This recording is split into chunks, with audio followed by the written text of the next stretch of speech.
Day. I mean, one of the big... here we go. Someone's got an opinion.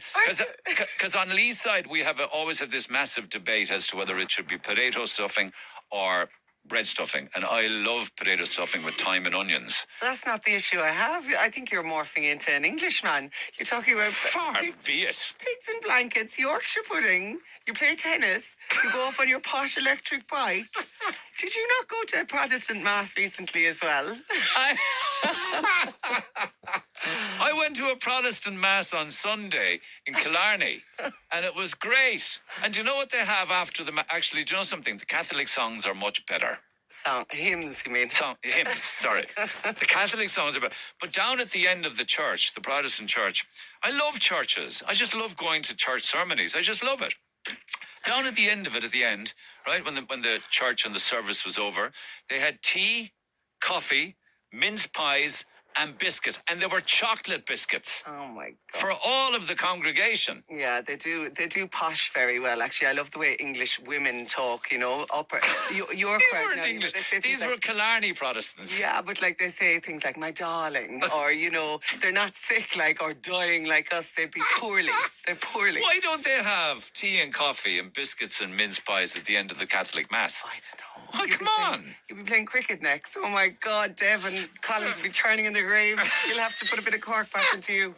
Because what I did see then is, did you see that the bishop, and I'm assuming it's the bishop, because Cork and Ross have to give out a pamphlet to people to tell them at Mass when to stand up, when to sit down, when to kneel. Because you ever look in a church, particularly if you notice someone hasn't been to Mass, except maybe once or twice a year, they don't know when to stand up or kneel down. It's embarrassing, isn't it? It's mortifying. Or if you're at a funeral and you can just tell who hasn't been to Mass or only goes on Christmas Eve because they're the kind of butt shufflers, like they have their butt half on the pew and the legs on, kneeling. Yeah. It's not a full kneel.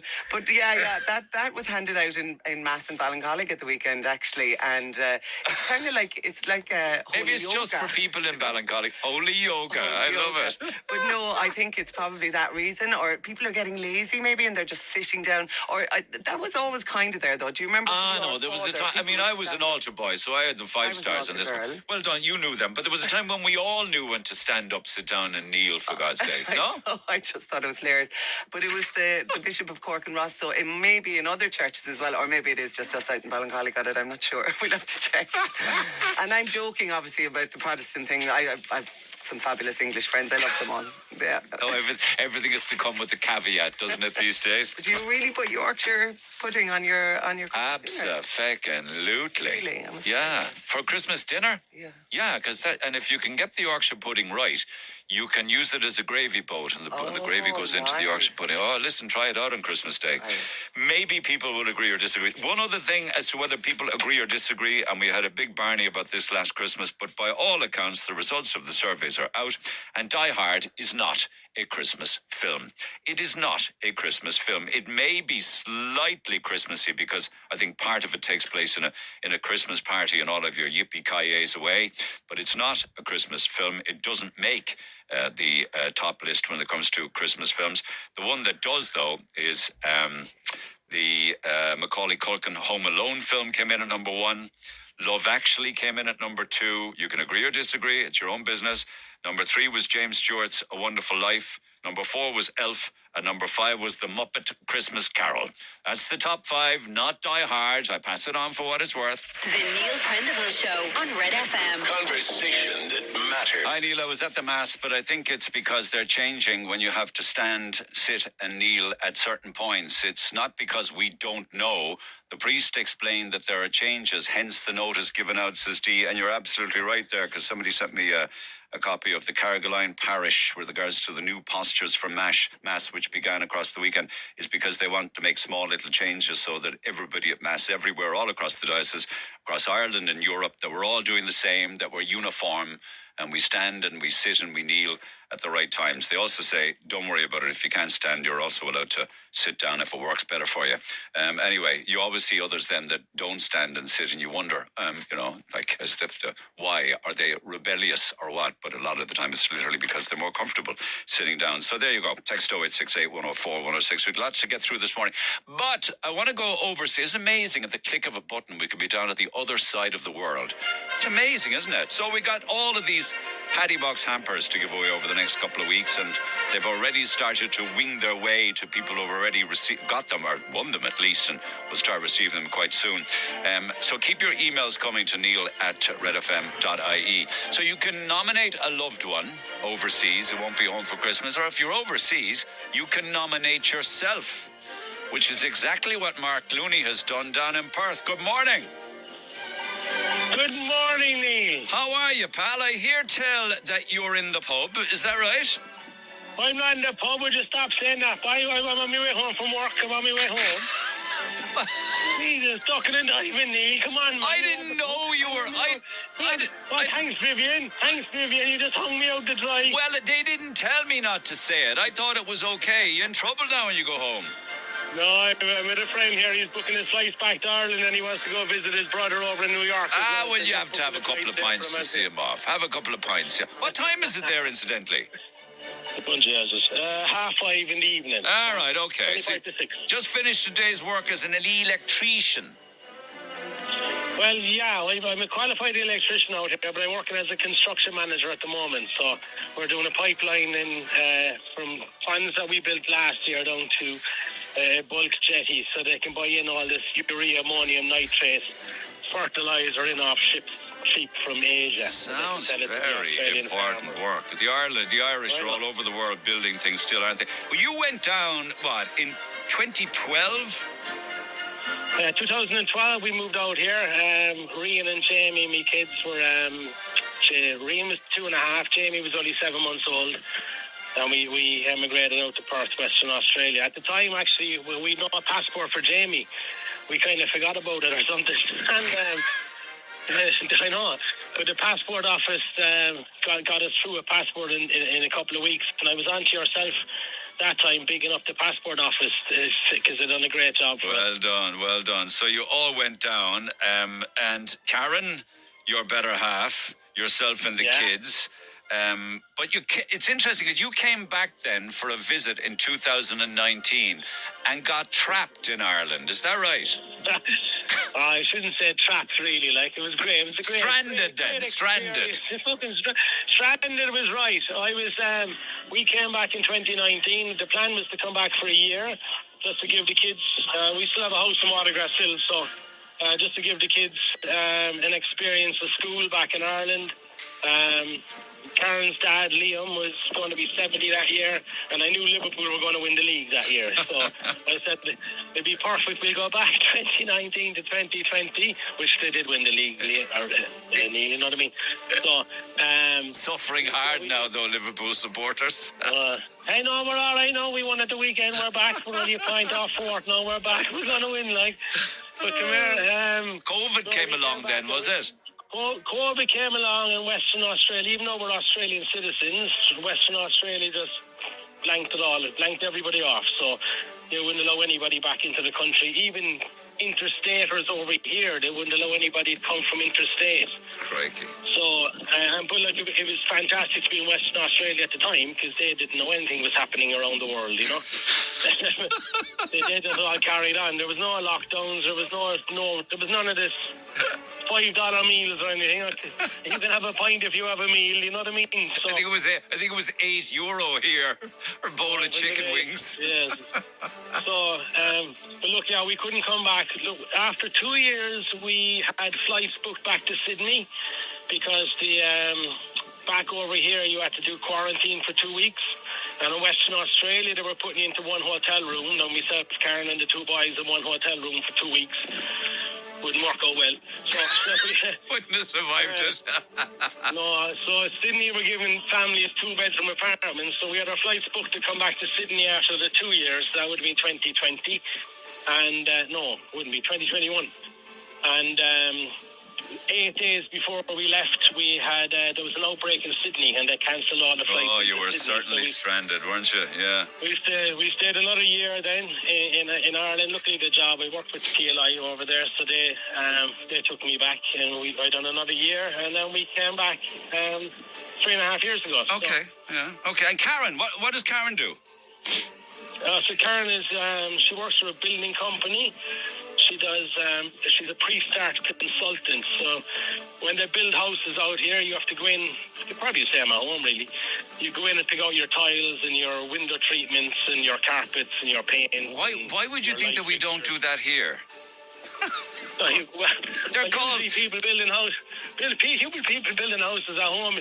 Well, I know when we bought a house in Watergrass Hill, it was concrete floors and there was no paint on the walls. Well, somebody's got to pick out the tiles and the curtains and the floors and I think here we call them interior designers, do we?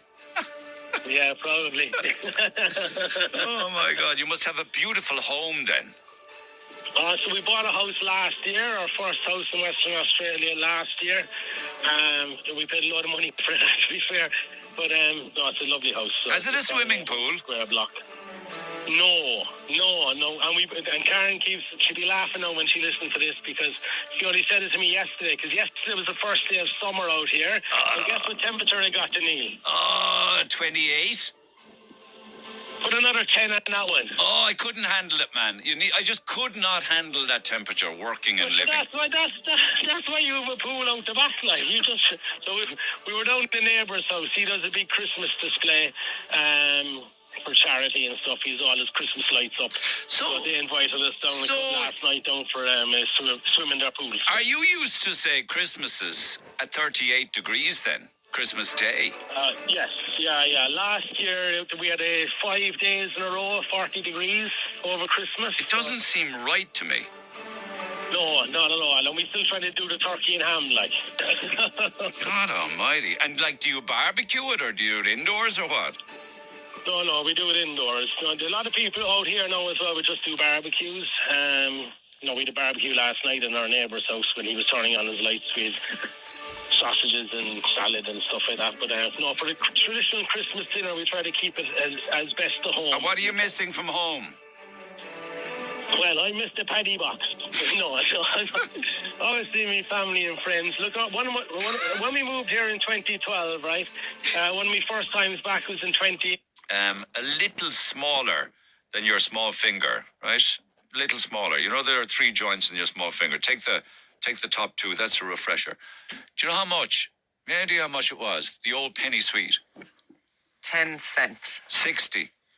Stop. 60 cent. Stop. I can actually beat that.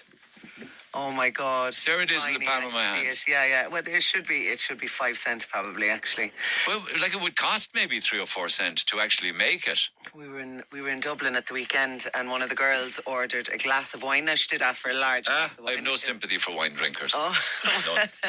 Guess how much? I know because she told me she had to be revived. I'm told after, totally. with We were telling her smelling to eat salts. the glass and all. €14. It was probably very posh Australian Sauvignon Blanc or something. Really, like it was just in a hotel bar where we were. So I suppose. But you do know that there are 2 different sizes. Yes, I do, of course. But do you think it was ridiculous money? You buy a bottle for that money. You would, yeah. I felt I got a bargain for €10 a glass of Prosecco. I know. I was doing very well. It's Because terrible. usually that can be about €13 as well, which is crazy. There's Prosecco in Aldi, $5.99 and $8.99 bottle. And it's lovely. I don't know anything about it, but I buy it for people. So I mean, We were very posh. You should have seen us going up to the Christmas party on the train. We had a food board. What was it called? A cheese board? Great. No. I just love it. I just love that piano work. Chris Ria and driving home for Christmas. We'll give that another couple of spins between now and Christmas and lots more besides. It's only the 2nd of December. There's a long way to go yet. Neil morphing into an Englishman, says Emer earlier on this morning. Actually, you are right, Emer. Neil was on about the Queen's speech last week as well. #English, says Tig. Yeah. That was a makey-uppy. Somebody said that about me. It isn't true on Christmas Day that I sit down and watch the Queen's speech. True Republican here. I'm surprised Neil wasn't offered soup at the Protestant Mass. Boom, boom. No, coffee, tea, mince pies, chocolate biscuits, and plenty to go around. You talk about things like Christmas time and sweets and chocolates. That was the Protestant Mass in Killarney on Sunday morning, right? A beautiful old church. Great history in that church. But I went from there.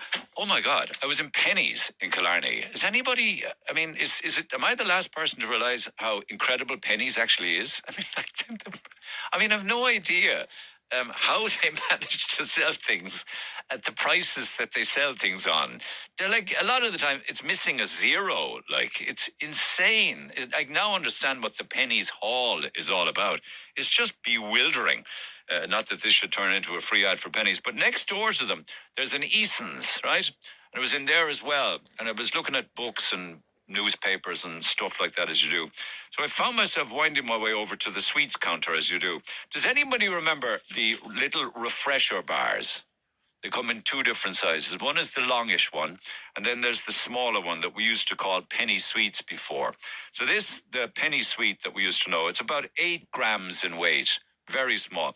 It's about maybe a little smaller than your small finger, right? Little smaller. You know, there are 3 joints in your small finger. Take the top 2. That's a refresher. Do you know how much?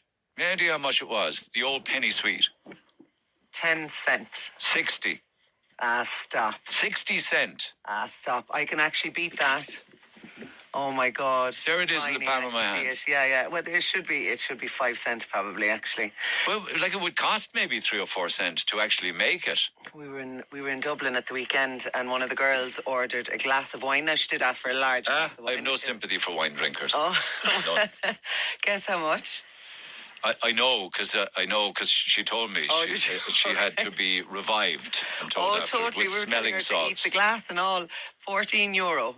It was probably a very posh Australian Sauvignon Blanc or something. Crazy. Really, though, like, isn't it? it was just in Yeah. a hotel bar where we were, so I suppose. But you do know that there are 2 different sizes. Yes, I do, of course. But do you think it was ridiculous money? You buy a bottle for that money. You would, yeah. €14. I felt I got a bargain for €10 a glass of Prosecco.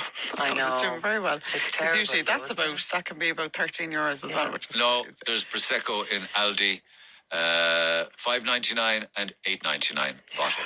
And it's lovely. I don't know anything about it, but I buy it for people. So I mean, We were very posh. You should have seen us going up to the Christmas party on the train. We had a food board. What was it called? A cheese board? Great. No, a charcuterie board. charcuterie. We did. We didn't have Prosecco, no, because you can't drink on the train. No, we didn't. You now need to go to confession. I Please can't. stick out your tongue. There's a black mark in it if you're saying you weren't drinking on the I train. said they'd be ringing Neil Prendeville about us on Monday morning. Are you going to tell any more about that? We had great crack. We Oh my really God, did. we It was did. so much fun, Yeah. actually. I haven't been on The the train for a is long brilliant. time. I find the train We had fantastic. so much fun. The We height of literally just comfort. laughed for 24 hours, really. Yeah. It was fantastic. It's just so nice, like, when you get away like that, from the kids. Yeah, absolutely. But no, we didn't.